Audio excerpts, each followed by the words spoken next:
जो हाँ दोस्तों मैं देखा था आज दांगबुदी बागान काफ़ी खेती कर रहा है, काफ़ी फल लाए गए हैं। तो बहुत अच्छा से फल भी आवत है, चल बिक्री भी हुई है। तो आदमी भी तो रहन देखा पड़ा था, दवाई भी मरा था। तो आदमी यहाँ काम चलते है तुरते हैं। दांगबुदी बहुत अच्छा वाला है, बार गिले बच्चा से जे देख तुरते हैं।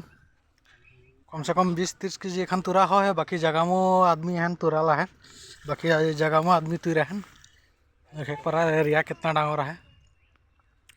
यहाँ से तो इनके देखा कितना टन आए पारबो खाली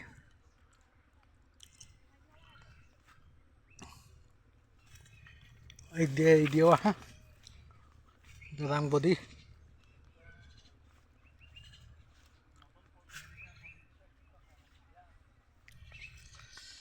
कमेंट करवा तो नहीं किरकन है खेती और खेती करार विषय में यदि कोनो एक सल्यूशन चाहिए तो कमेंट करवा।